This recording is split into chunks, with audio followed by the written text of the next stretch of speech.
Joseph Paul Joe DiMaggio, born Giuseppe Paolo DiMaggio, nicknamed Joltin Joe, and the Yankee Clipper, was a Sicilian-American Major League Baseball center fielder who played his entire 13-year career for the New York Yankees. He is perhaps best known for his 56-game hitting streak, a record that still stands. DiMaggio was a three-time MVP winner and an All-Star in each of his 13 seasons. During his tenure with the Yankees, the club won 10 American League pennants and 9 World Series championships. At the time of his retirement, he ranked 5th in career home runs and 6th in career slugging percentage. He was inducted into the Baseball Hall of Fame in 1955, and was voted the sport's greatest living player in a poll taken during the baseball centennial year of 1969. His brothers Vince and Dom also became Major League center fielders. Early life: DiMaggio was born in Martinez, California, the 8th of 9 children born to Italian immigrants Giuseppe and Rosalia DiMaggio. He was delivered by a midwife identified on his birth certificate as Mrs. J. Pico. He was named after his father. Paolo was in honor of Giuseppe's favorite saint, St. Paul. The family moved to nearby San Francisco when Joe was a year old. Giuseppe was a fisherman, as were generations of DiMaggios before him. According to statements from Joe's brother Tom to biographer Maury Allen, Rosalia's father wrote to her with the advice that Giuseppe could earn a better living in California than in their native Isola del Femmin, a northwestern Sicilian village in the province of Palermo. After being processed on Ellis Island, Giuseppe worked his way across America, eventually settling near Rosalia's father in Pittsburgh, California on the east side of the San Francisco Bay Area. After 4 years, he earned enough money to send to Italy for Rosalia and their daughter, who was born after he had left for the United States. Giuseppe hoped that his 5 sons would become fishermen. DiMaggio recalled that he would do anything to get out of cleaning his father's boat, as the smell of dead fish nauseated him. Giuseppe called him lazy, and good for nothing. DiMaggio was playing semi-pro ball when older brother Vince DiMaggio, playing for the San Francisco Seals of the Pacific Coast League, talked his manager into letting DiMaggio fill in at shortstop. Joe DiMaggio made his professional debut on October 1, 1932. From May 27 to July 25, 1933, he got at least 1 hit in a PCL record 61 consecutive games. Baseball didn't really get into my blood until I knocked off that hitting streak. Getting a daily hit became more important to me than eating, drinking or sleeping. In 1934, his career almost ended. Going to his sister's house for dinner, he tore ligaments in his left knee while stepping out of a jitney. The Seals had hoped to sell DiMaggio's contract for $100,000. Scout Balisic of the New York Yankees was convinced that DiMaggio could overcome his knee injury and pestered the club to give DiMaggio another look. After DiMaggio passed a test on his knee, he was bought on November 21 in exchange for $50,000 and 5 players, with the Seals keeping him for the 1935 season. He batted .398 with 154 runs batted in and 34 home runs, led the Seals to the 1935 PCL title, and was named the league's most valuable player. Major League career: DiMaggio made his Major League debut on May 3, 1936, batting ahead of Lou Gehrig. The Yankees had not been to the World Series since 1932, but they won the next 4 fall classics. In total, DiMaggio led the Yankees to 9 titles in 13 years. In 1939, DiMaggio was nicknamed the Yankee Clipper by Yankees Stadium announcer Arch McDonald, when he likened DiMaggio's speed and range in the outfield to the then-new Pan American airliner. DiMaggio was pictured with his son on the cover of the inaugural issue of Sport magazine in September, 1946.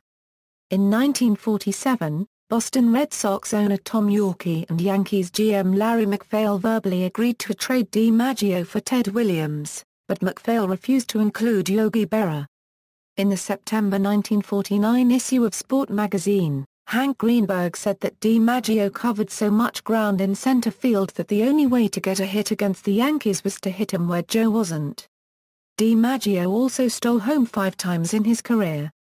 On February 7, 1949, DiMaggio signed a record contract worth $100,000, and became the first baseball player to break $100,000 in earnings.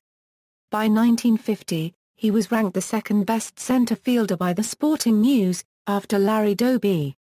After a poor 1951 season, a scouting report by the Brooklyn Dodgers that was turned over to the New York Giants and leaked to the press, and various injuries, DiMaggio announced his retirement at age 37 on December 11, 1951.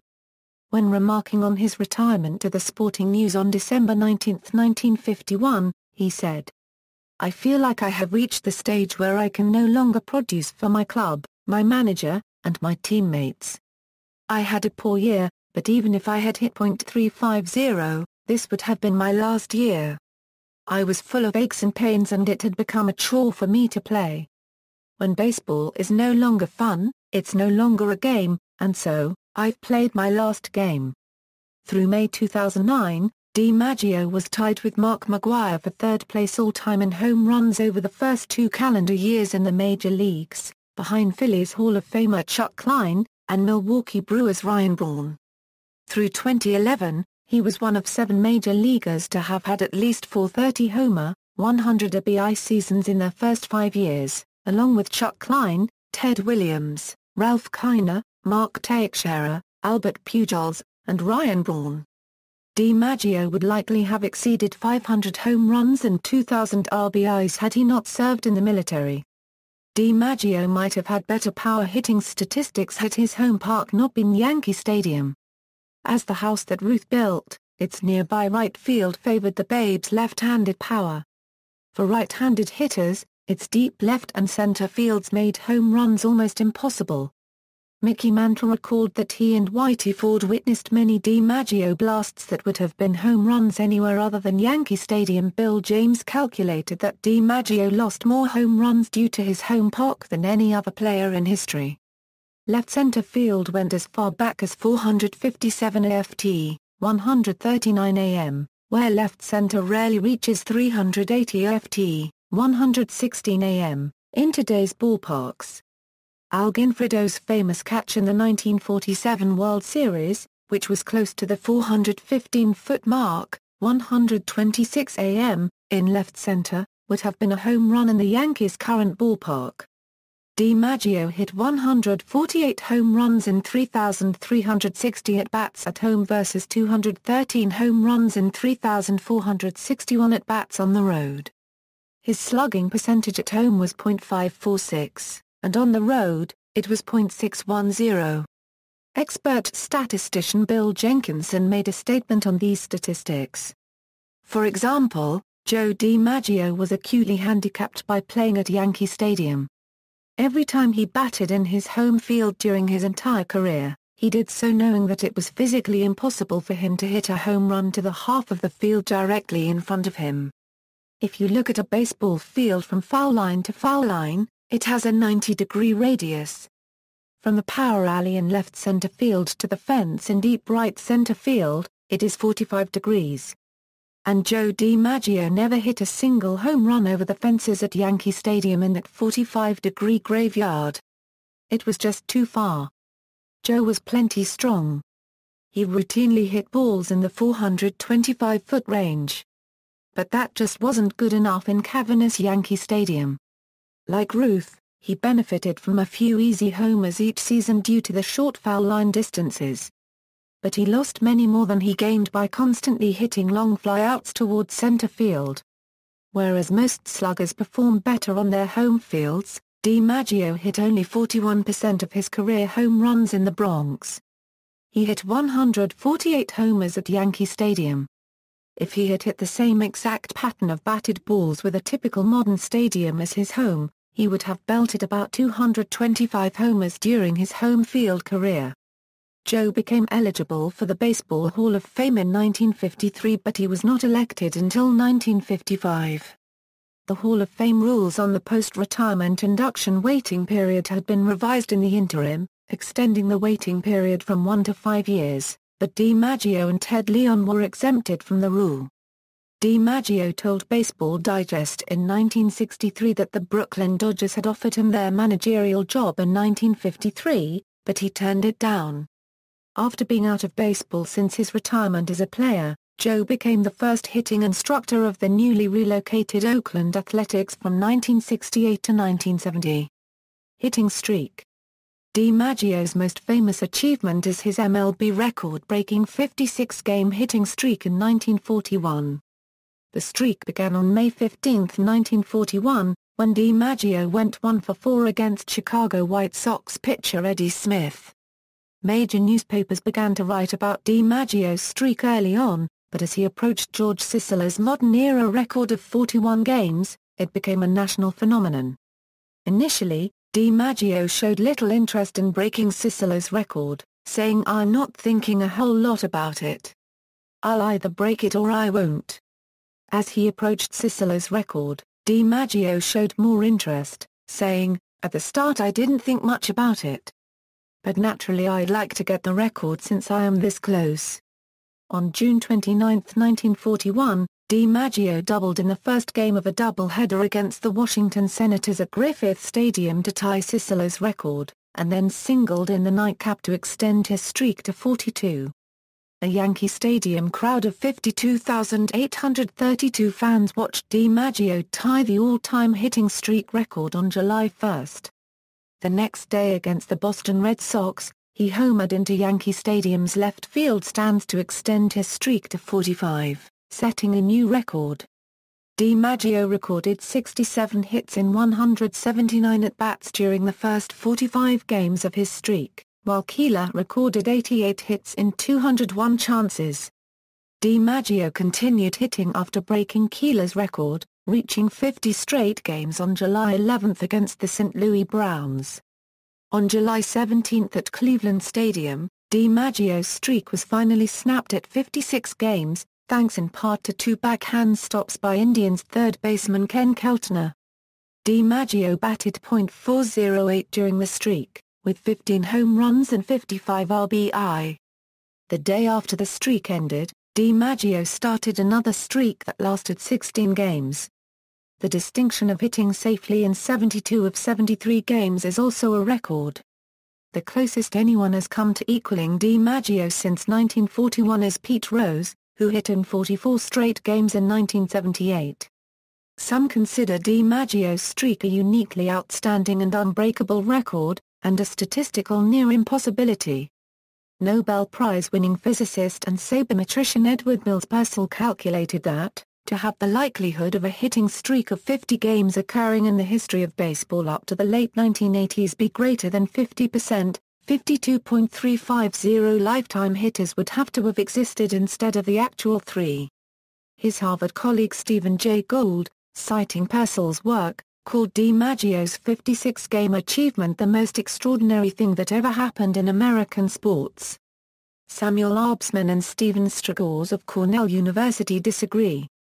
They conducted 10,000 computer simulations of Major League Baseball from 1871 to 2005, 42% of which produced streaks as long or longer, with record streaks ranging from 39 to 109 games and typical record streaks between 50 and 64 games.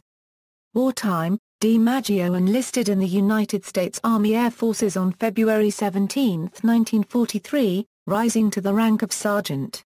He was stationed at Santa Ana, California, Hawaii, and Atlantic City, New Jersey, as a physical education instructor. He was released on medical discharge in September 1945, due to chronic stomach ulcers. Other than now being paid $21 a month, DiMaggio's service was as comfortable as a soldier's life could be. He spent most of his career playing for baseball teams and in exhibition games against fellow major leaguers and minor league players, and superiors gave him special privileges due to his pre-war fame. DiMaggio ate so well from an athlete-only diet that he gained 10 pounds, and while in Hawaii he and other players mostly tanned on the beach and drank. Embarrassed by his lifestyle, DiMaggio demanded combat duty in 1943, but was turned down. Parents as enemy aliens, Giuseppe and Rosalia DiMaggio were among the thousands of German, Japanese and Italian immigrants classified as enemy aliens by the government after Pearl Harbor was bombed by Japan. They carried photo ID booklets at all times, and were not allowed to travel outside a 5-mile radius from their home without a permit. Giuseppe was barred from the San Francisco Bay, where he had fished for decades, and his boat was seized. Rosalia became an American citizen in 1944, followed by Giuseppe in 1945. Married life: Dorothy Arnold. In January 1937, DiMaggio met actress Dorothy Arnold on the set of Manhattan Merry-Go-Round, in which he had a minor role and she was an extra. They married at San Francisco's St. Peter and Paul Church on November 19, 1939, as 20,000 well-wishers jammed the streets.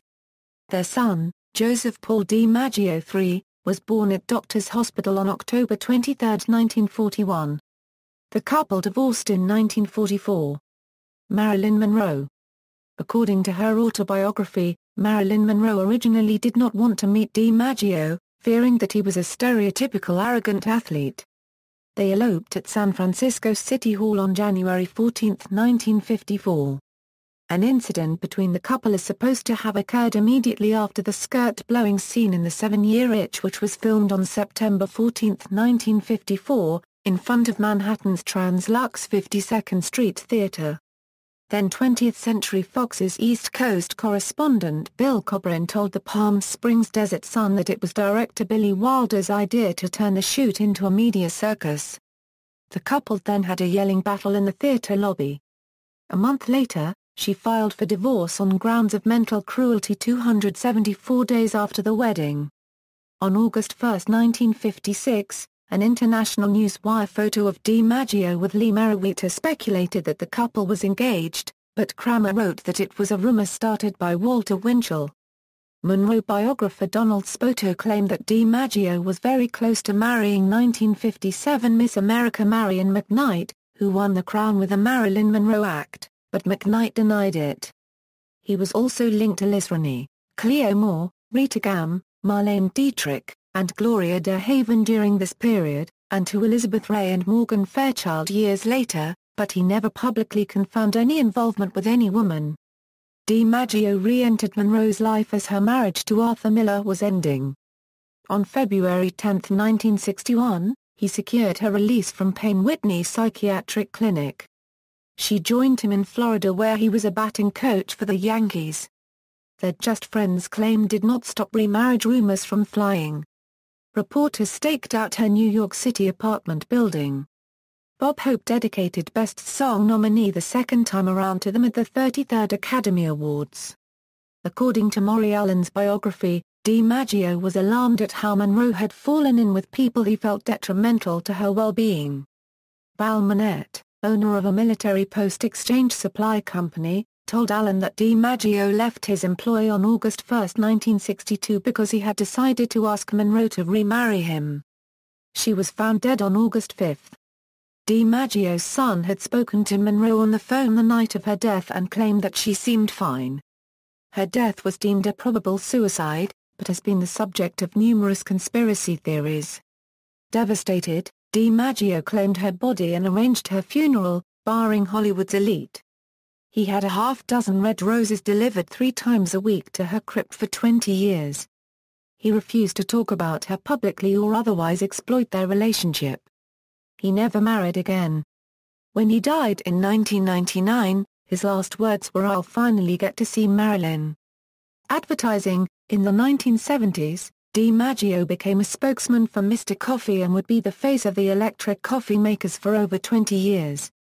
In 1972, DiMaggio became a spokesman for the Bowery Savings Bank.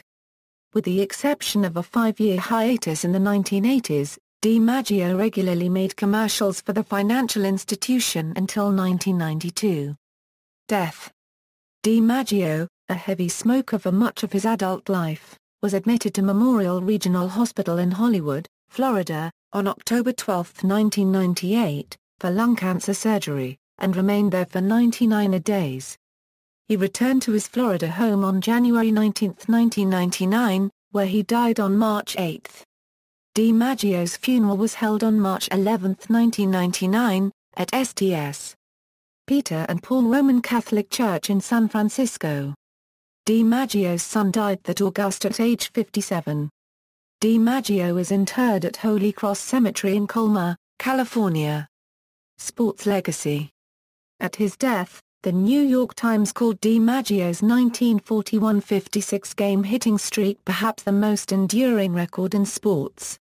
In an article in 1976 in Esquire magazine, sports writer Harry Stein published an all-time All-Star argument starter, consisting of 5 ethnic baseball teams. Joe DiMaggio was the center fielder on Stein's Italian team. On September 17, 1992, the doors were opened at Joe DiMaggio Children's Hospital at Memorial Regional Hospital in Hollywood, Florida, for which he raised over $4 million. On April 13, 1998, DiMaggio was given the Sports Legend Award at the 13th Annual American Sportscasters Association Hall of Fame Awards dinner in New York City. Dr. Henry Kissinger, former Secretary of State and a longtime fan of dɨʻmædʒioʊ unregistered trademark S, made the presentation to the Yankee great. The event was one of dɨʻmædʒioʊ unregistered trademark S' last public appearances before taking ill. Yankee Stadium's fifth monument was dedicated to DiMaggio on April 25, 1999, and the West Side Highway was officially renamed in his honor. The Yankees wore DiMaggio's number 5 on the left sleeves of their uniforms for the 1999 season. He is ranked number 11 on the Sporting News list of the 100 greatest baseball players, and he was elected by fans to the Major League Baseball All-Century team. In addition to his number 5 being retired by the New York Yankees, DiMaggio's number is also retired by the Florida Marlins, who retired it in honor of their first team president, Carl Barger, who died 5 months before the team took the field for the first time in 1993. DiMaggio had been his favorite player. An auction of DiMaggio's personal items was held by the adopted daughters of DiMaggio's son in May 2006. Highlights included the ball hit to break Willie Keeler's hitting streak record, his 2000th career hit ball, his 1947 Most Valuable Player Award, the uniform worn in the 1951 World Series, his Hall of Fame ring, a photograph Marilyn autographed "I Love You Joe," her passport, and their marriage certificate. The event netted a total of $4.1 million. On August 8, 2011, the United States Postal Service announced that DiMaggio would appear on a stamp for the first time. It was issued as part of the Major League Baseball All-Star Stamp Series, which came out in July 2012. In popular culture, DiMaggio's popularity during his career was such that he was referenced in film, television, literature, art, and music both during his career and decades after he retired.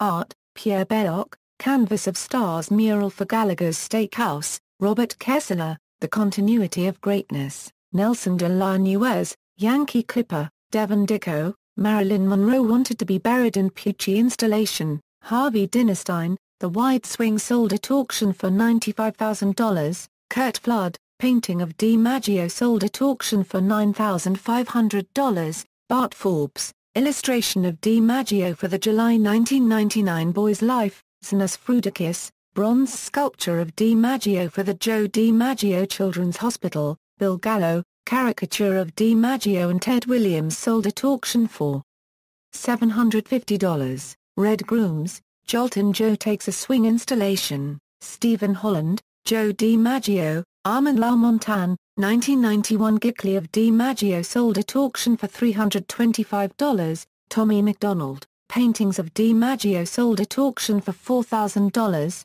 and $2,300, Willard Mullin, 1936 drawing of DiMaggio sold at auction for $2,600, Leroy Neiman, Joe DiMaggio, New York Yankees, Joe DiMaggio, San Francisco Seals, and the DiMaggio cut, Bruce Stark, caricature of DiMaggio and Mickey Mantle sold at auction for $700, Mark Ulrichsen, illustration of DiMaggio for the cover of the April 12, 1999 The New Yorker, Susan Dorothea White, The Crowning with Sexism, DiMaggio appears behind Marilyn Monroe, comics graphic novels. DC Comics 100 Bullets by Brian Azzarello and Eduardo Risso, The Counterfeit Detective, DiMaggio is recruited by Graves for the Minutemen, Idle Chatter, The the former baseball player befriended by Graves is based on DiMaggio. DC Comics Sandman Mystery Theater Issue No. 1. Harvey Comics Babe Ruth Sports Comics, Parents Magazine's True Comics No. 71, Revolutionary Comics Baseball Legends, Joe DiMaggio, Literature, Buck Wisniewski is based on him in Alva Bessier's novel The Symbol, The Athlete is based on him in Joyce Carol Oates's novel Blonde, The Old Man and the Sea by Ernest Hemingway makes repeated references to the great DiMaggio. Hanok Pivens What Athletes Are Made Of, 2006, features Joe DiMaggio. Music, Dan Burns Wasteland. Billy Bragg and Woody Guthrie's DiMaggio Done It Again. Les Brown and his band of renown's Joltin Joe DiMaggio. John Fogerty's Centerfield. Billy Joel's We Didn't Start the Fire. Bon Jovi's Captain Crush and the Beauty Queen from Mars references DiMaggio and Marilyn Monroe. Jennifer Lopez featuring Nas's I'm Gonna Be Alright references DiMaggio and Marilyn Monroe. Kinky Friedman's Marilyn and Joe references DiMaggio and Marilyn Monroe. Demi Lovato's Without the Love references DiMaggio. Madonna's Vogue references DiMaggio. Mike Plume's DiMaggio. Rodgers and Hammerstein's Bloody Mary from South Pacific references DiMaggio. Abby Rodenberg's The Great Joe DiMaggio's Card. Simon and Garfunkel's Mrs. Robinson, Asia's Joe DiMaggio's Glove, Movies, Diminished Capacity, a vendor at a baseball card show tries to sell cleat laces he claims were used by DiMaggio. Farewell, My Lovely. Philip Marlowe uses DiMaggio's hitting streak as a metaphor in his opening and closing soliloquies. The Goddess, Dutch Seymour is based on DiMaggio. Insignificance, The Ball Player is based on DiMaggio. Wonder Boys, James steals the jacket Marilyn Monroe wore the day she married DiMaggio from Gaskell, who is obsessed with the DiMaggio-Monroe marriage. Theatre, Arthur and Joe by Alan Havis, DiMaggio is a character. Bronx Bombers by Eric Simonson, DiMaggio is a character. Insignificance by Terry Johnson, The Ball Player is based on DiMaggio. Marilyn, An American Fable, DiMaggio is a character. Television, The Bronx is Burning, played by Christopher McDonald. Blonde, The Baseball Player is based on DiMaggio. The Flintstones, Kleptomaniac Pebbles, Fred tells Wilma Bam Bam could be another Joe DiRocchio. Frasier, Room Full of Heroes, Martin dresses as DiMaggio. His boyhood hero, I Love Lucy, Lucy is enchained. Fred gives Lucy a baseball signed by DiMaggio. Marilyn and Me, portrayed by Sal Landy. Marilyn, The Untold Story, portrayed by Frank Converse. Mad Men, 6-Month Leave, Hollis tells Peggy and Don that he is thinking of DiMaggio in the wake of Monroe's death. MASH, Pressure Points, Potter references DiMaggio while talking to Friedman. Macmillan, Phillips Game, SGT DiMaggio must tell the people he and Macmillan meet that he is not related to DiMaggio. Norma Jean and Marilyn, portrayed by Peter Dobson. The Rat Pack, portrayed by John Dale. Saturday Night Live Jimmy Fallon as DiMaggio and Charlize Theron as Monroe. Second City Television Bill Murray plays DiMaggio in faux commercial DiMaggio's. On the Wharf with Eugene Levy as Don DiMaggio, and Martin Short as Vince DiMaggio. Seinfeld, The Note, Kramer insists to Jerry, George, and Elaine that DiMaggio patronizes Dinky Donuts. The Simpsons, 'Tis the 15th season, Mr. Burns gives Homer a DiMaggio rookie card. 61, played by Michael Nouri. Smash, DiMaggio is a character in a Broadway musical about Monroe. Star Trek, Deep Space Nine, If Wishes Were Horses, Cisco's favorite player breaks DiMaggio's hitting streak record. Further reading. Jerome Charin. Joe DiMaggio, The Long Vigil 192 pages. Scholarly biography, Kostya Kennedy. 56 Joe DiMaggio and the Last Magic Number in Sports 367 pages, Sport Magazine, September 1946, references. External links, official Joe DiMaggio website, Joe DiMaggio at the Baseball Hall of Fame, career statistics and player information from Baseball Reference, Aura Fangraphs, Aura the Baseball Cube, Aura Baseball Reference, Joe DiMaggio at the Internet Movie Database, PBS.org documentary on DiMaggio, Joe DiMaggio at Find a Grave, Joe DiMaggio quotes, Joe DiMaggio radio interview with Don Henderson Phillies Radio Network 1986 on YouTube.